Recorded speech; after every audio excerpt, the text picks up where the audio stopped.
HDC 신라, 한화갤러리아 이 두 대기업이 됐는데 네.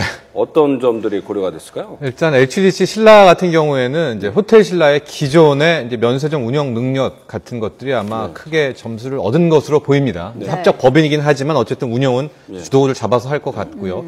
한화갤러리아 같은 경우에는 이제 입지가 바로 여의도 63빌딩이었었거든요. 그러니까 많은 전문가들이 여의도를 택한 이 입지가 잘 되면은 정말 좋게 어필할 수가 있고 또 안 좋게 보면은 뭐 이제 왜 너무나 왜 동떨어진 거 아니겠습니까? 근데 아마 심사위원들 같은 경우에는 이 여의도라는 곳이 새로운 하나의 관광 뭐 특구나 이런 뭐 주변의 새로운 상권 개발에 하나의 이 초석이 될 수 있겠다 이렇게 판단을 했던 것 같습니다. 그래서 한화갤러리아가 아마 이런 입지 조건에 있어서도 이게 이제 관광 인프라 등 주변 환경 요소 항목이 150점 배점인데 여기서 좀 보다 높은 점수를 받지 않았는가 이렇게 추론해 볼 수가 있겠습니다. 뭐 떨어진 것들 보면 뭐 신세계는 신세계 본점 명품관을 뭐 한다 이런 얘기도 있고 했죠. 강남도 있고 그랬는데 여의도는 조금 의외지 않습니까? 그렇습니다.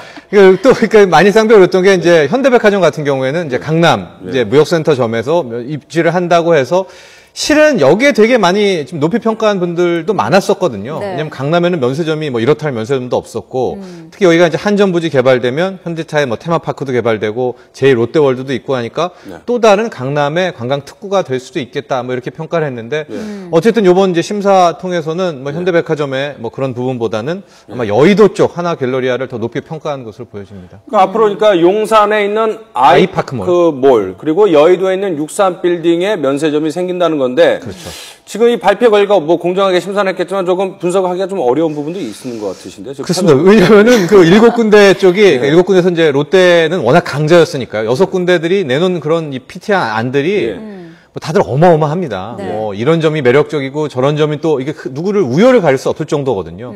아니 뭐 SK 네트워크스 같은 경우에는 거평 프로야였었는데 뭐 동대문 시장, 평화시장과 함께 상생하겠다. 뭐 이런 안들이 다 크게 어필하지 않습니까? 그러니까 결정적으로 이제 이번에 얘기했지만 그 12명으로 구성된 특화심사위원회 위원들이 이제 채점에 따라서 평가를 했다.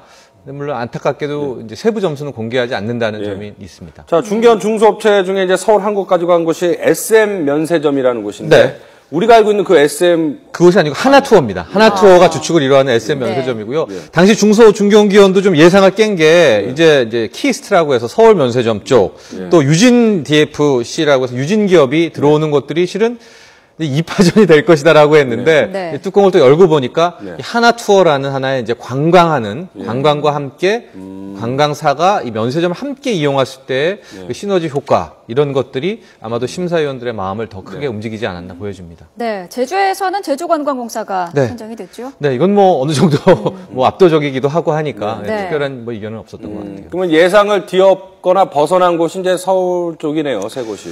그렇습니다. 서울 세 곳, 이제 특히 대기업 중에 이제 두 곳들이 아마 워낙 치열했기 때문에 예상을 벗어났다기보다는 이제 어떤 기업들이나 다 우리는 왜 안 됐지라는 그런 불만 아닌 불만들이 분명히 있을 것 같은데 조금 더 놀라웠던 게 오늘 이제 주식 얘기도 아까 우리 YTN 기자가 질문했던 것 같은데 한화갤러리아 같은 거는 일찌감치 상한가를 찍고요. 호텔 신라도 HDC 신라 합작법인이긴 하지만 뭐 주가가 6% 이상 뭐 급등해서 이미 주식 주가만으로 뭐 신세계는 급락을 했거든요. 주가만으로 벌써 뭐 세간에서는 HDC 신라와 한화갤러리아가 됐다는 얘기가 돌았는데 야, 이 정도라면 주식이라는 게 정말 신뢰할 만한 선행 지표인가? 뭐 이런 생각도 들어보게 합니다. 근데 앞서 말한 것처럼 뭐 절대 뭐 3시 이전에는 공개 자체가 안 됐다고 하니까요. 뭐 공정성을 믿어야 되겠죠. 근데 오늘 주식시장 보면은 말씀하신 것처럼 한화갤러리아가 아침 일찍부터 상한가 30%가 올랐고. 바뀌었습니다, 제도가. 호텔 신라는 8.9%가 올랐거든요. 어떻게 예상을 하는 겁니까? 아니면 좀 궁금하네요. 이게 이제 그래서 무슨 기자가 질문을 하는 그렇죠. 거고? 그래서 아마 기자도 분명히 뭐 합당한 질문이죠. 의문이 분명히 가질 수 있는 부분입니다. 그렇긴 하지만 어쨌든 우리가 이제 관세청의 신뢰도도 있는 것이고 방식 자체도 뭐 집계도 우리가 다 알았지만은 심사위원이 뭐 2시 반 이후에 각자 채점을 하고 그것을 취합해서 발표한 것이기 때문에 뭐 주식 시장이 놀랍다. 우리가 일단 이 정도로 생각해 볼 수 있겠습니다. 나름대로 뭐 정확하게 뭐 분석을 했던 뭐 신기가 있어서 족집게가 됐든 어쨌든 뭐 정확하게 주식시장은 맞췄습니다. 주식시장이요. 시장이 맞췄습니다. 자, 어찌됐건 이렇게 결과가 나왔는데 이게 황금알을 낳는 거위다라고 자꾸 표현을 하고 있는데 진짜 그런 건가요? 이런 것 때문에 황금알을 낳는 거위다는 얘기가 있는 것 같아요. 그러니까 작년 매출이 우리나라 면세점 매출이 8조 원입니다. 세계 1위거든요. 올해 별 이변이 없으면 10조 넘고요. 매년 연간 성장률이 못할 때가 한 15%, 잘할 때 20%가 넘습니다. 근데 유통에서 매년 성장이 20% 매출 성장이 일어나는 곳이 실은 없습니다. 네. 면세점밖에 없는데 우리가 알맹이 뚜껑을 열고 보면은요, 영업이익률 자체는 높지가 않아요. 많아봤자 8%, 뭐 5%에서 8%대. 그러니까 덩치를 키우는 거에 대한 매력이거든요. 네. 그러니까 매출이 늘어나니까 거기에 대해서 뭐 일종의 영업이익률을 얻을 수 있다는 건데 위험도 분명히 있습니다. 네. 우리가 이번에 메르스 사태 봤지만 갑자기 위험이 닥쳐서 관광객이 안 와버리면 우리가 예측은 뭐 20% 성장이라고 봤지만 네. 어떻게 될지 모르는 거고 지금 막대한 돈을 투자했던 이 투자들이 또 이제 뭐 유휴시설로 바뀔 수도 있는 거거든요. 네. 그러니까 이제 면세점 선정된 곳들도 자사보다는 한국 관광산업 전체를 좀 고민해보는 그런 자세도 필요한 것 같습니다. 그 면세점이 많으면 외국 관광객 유치하는 데 도움이 되는 겁니까? 일단은 이제 거기에 대한 논란도 굉장히 크긴 하지만 네. 어쨌든 관광객들이 편리할 수 있다 하고 더 많은 곳, 가는 곳에서 가게가 있으면 쓸 돈을 좀 더 쓸 수도 있겠다. 이 정도의 이제 합리적인 추론을 할 수 있는데 네. 반론이 갔던 건 가장 이런 겁니다. 과연 면세점이 많다고 해서 내수 경기에는 어떤 도움이 되지? 이제 이런 부담이 있었고 이것 때문에 네. 이번에 상생이란 키워드를 관세청도 세게 밀었던 것 같습니다.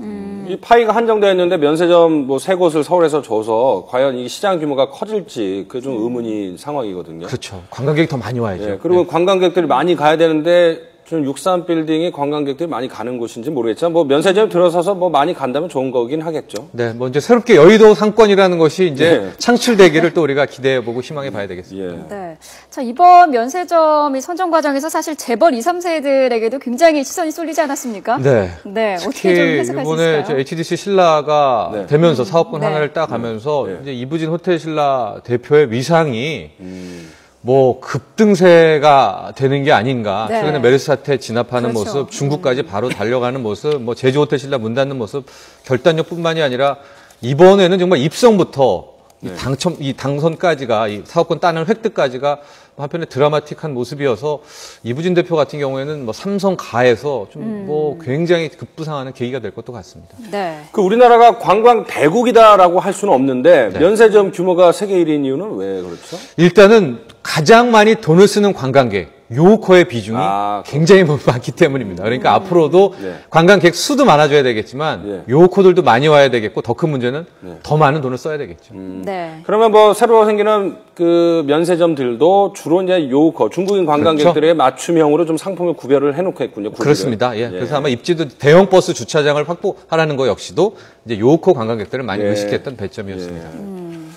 자, 그런데 지금 면세점 사업을 하는 데 있어서 이제 관광객들을 유치하고 뭐 상생도 중소기업이나 이런 네. 상생도 중요한데 어떤 부분은 이제 신규 사업자들 좀 초점을 맞춰야 될까요? 일단은 제가 우려하는 건 이제 약속 지키나를 좀 봐야 되겠죠. 이제 많은 사회 공헌들이 있었고 예. PT 하는 부분들에 뭐 펀드 조성도 있고 지역사회 공헌도 있을 겁니다. 그러니까 네. 이게 뭐 사업권 따냈다고 끝이면 안 되겠고요. 관세청도 좀 그런 내용 분명히 있었으니까 예. 약속 지키는지 좀 봐야 될 것 같습니다. 예. 지금 뭐 호텔 신라 쪽 보면은 SM 엔터테인먼트랑 뭐 한류 계획 업무 협약도 체결한 거 보니까 확실한 목표가 있군요. 그렇습니다. 뭐 앞으로 계획들, 특히 요커들을 더 많이 창출하고 이제 수익을 끌어올려야죠. 이제 소비를 하게끔 만드는 뭐 그런 계획을 갖고 있는 것 같습니다. 네. 그 뭐 망하는 면세점은 없었습니까? 아직까지는 예. 흥하죠. 왜? 예. 관광객이 매년 뭐 20%씩 늘어나는 이런 숫자이기 때문에 그렇지만 예. 만에 하나 네. 여기서 일본의 엔저 때문에 우리가 일본한테 뺏긴다든가 해서 조금이라도 삐끗하면 이제는 면세점이라는 사업도 네. 과연 우리가 지금 생각하는 것처럼 황금알을 낳는 거위가 안 될 수도 있습니다. 어쨌든 그 유통업체 입장에서는 새로운 그럼요. 사업 영업을 하는 거기 때문에 환감을 낳는 거이다라는 기대감이 높은 것 같고 두 업체는 오늘 엄청나게 환호성을 지금 뭐 파티할 것 같은데요. 예. 그런데 떨어진 7개 대기업들은 좀 상처를 많이 받겠군요. 상처도 많이 받고 뭐 한간에는 네. 뭐 다 예. 책임지는 뭐 사태 뭐 이런 얘기도 나오는데 그럴 필요는 없을 것 같습니다. 이것도 하나의 경쟁이었으니까요. 그렇죠. 네.